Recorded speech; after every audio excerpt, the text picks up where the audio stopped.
चीन की 140 कोटि की लोक संख्या, और चीन और भारत को मिला दें तो आधी दुनिया। 140 कोटि और 103 कोटि तो 243 कोटि हो गया, लगभग आधी दुनिया हो गई।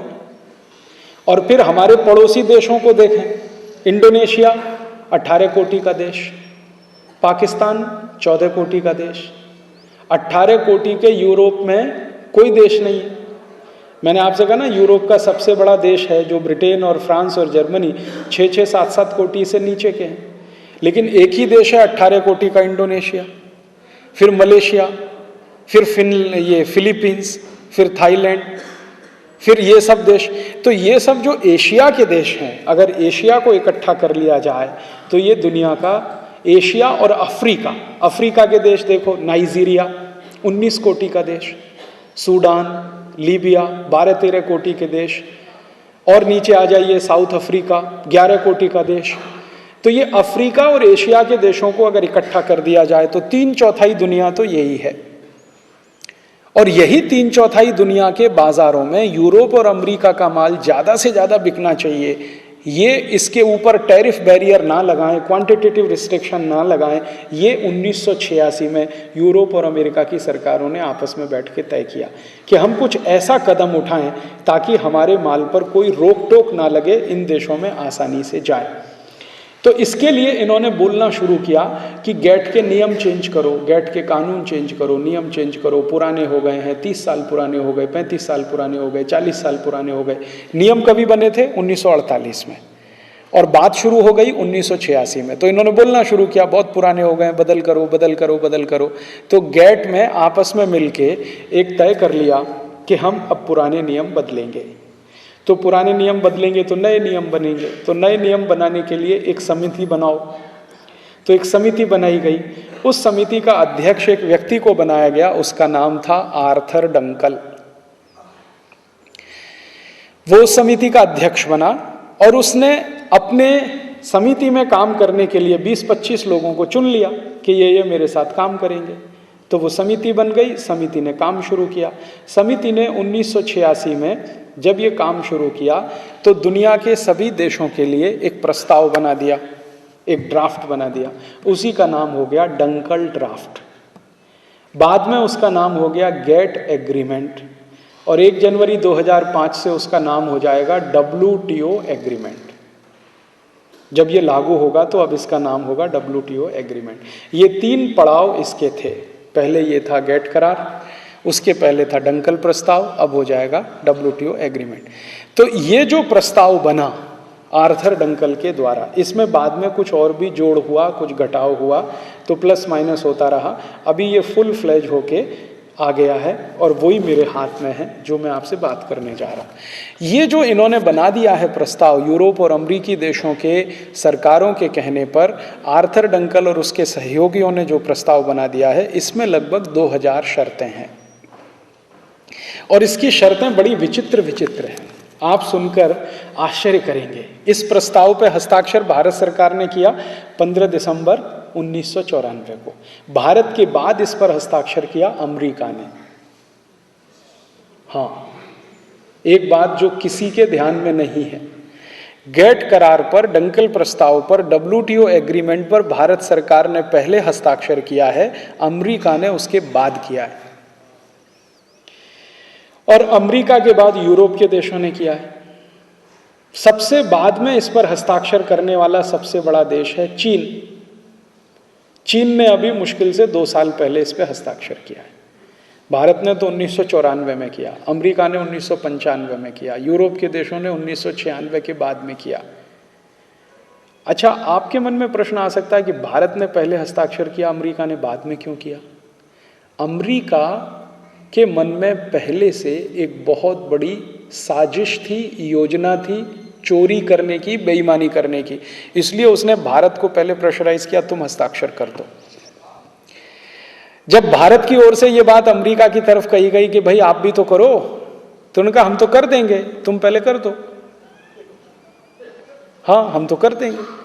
और भारत की सरकार इसमें फंस कैसे गई हस्ताक्षर पहले करने में।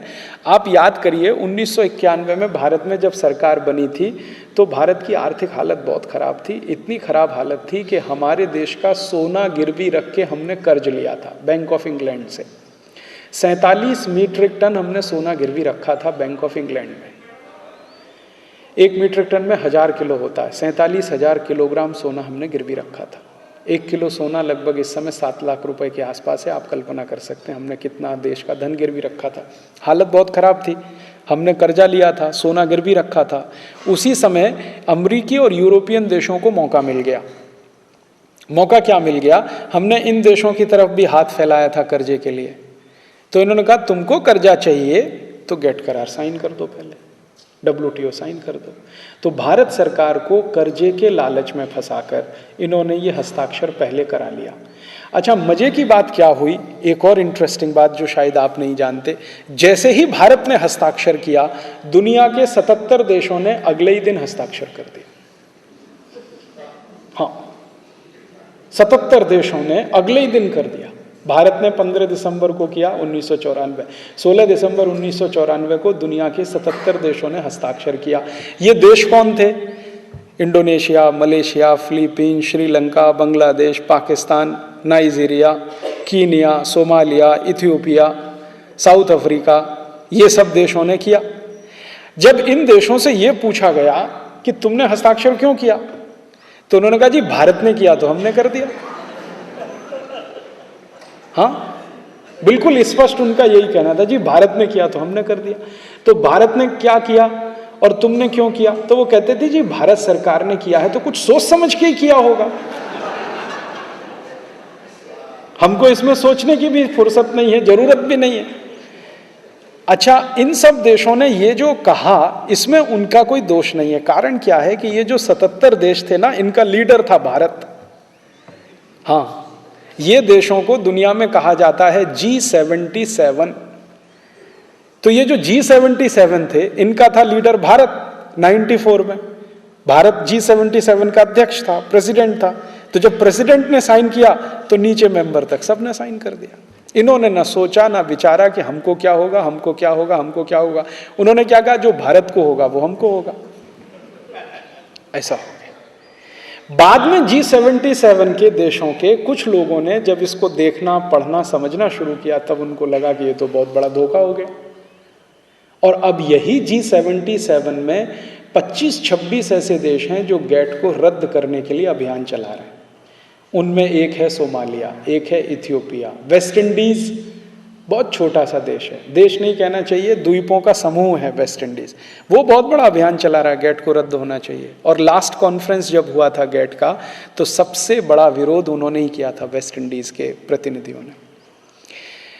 अब वो कह रहे हैं कि भाई धोखा हो गया, हमने देखा नहीं, हमने सोचा नहीं, समझा नहीं, हम तो भारत के ऊपर निर्भर थे, भारत की सरकार ने भी ना देखा ना सोचा ना समझा, साइन कर दिया। भारत की सरकार का प्रॉब्लम क्या था, beggars have no choice, sign करो। हमको कर्ज लेना है तो कर्ज की शर्त लगा दी उन्होंने, शर्त लगा दी तो ये साइन कर लिया। अब जब भारत ने हस्ताक्षर कर दिया उसके बाद अमेरिका ने हस्ताक्षर किया, क्यों वो आपको मैं बताता हूं। अमेरिका ने क्या किया कि जैसे ही हस्ताक्षर हुआ उसके तुरंत बाद अमेरिका ने अपना संविधान में परिवर्तन कर लिया, अमेरिकन कॉन्स्टिट्यूशन में उन्होंने चेंज किया। और ये चेंज किया बिल क्लिंटन ने, बिल क्लिंटन के समय में, बिल क्लिंटन ने नहीं, अमेरिका की संसद ने चेंज। उन्होंने परिवर्तन क्या किया, अमेरिकी संविधान में एक प्रावधान डाल दिया जो पहले नहीं था, 1994 के पहले वो नहीं था। 1994 में उन्होंने एक प्रावधान डाल दिया कि आज के बाद, माने जिस दिन अमेरिका के संविधान में ये संशोधन हो रहा है, आज के बाद अमेरिका की संसद का बनाया हुआ कोई भी कानून दुनिया की सभी अंतर्राष्ट्रीय संधियों के ऊपर होगा। इसको अंग्रेजी में उन्होंने कहा, always American law will prevail, always American constitution will prevail, always American parliament will be the supreme. अर्थात अमेरिकी संसद अगर कोई कानून बनाती है और गेट करार से वो मेल नहीं खाता है, गेट करार और अमेरिकी संसद के कानून में झगड़ा होता है, तो गेट करार का कानून बदल होगा, अमेरिकी कानून बदल नहीं होगा, ये इसका मतलब है। ये उन्होंने परिवर्तन किया।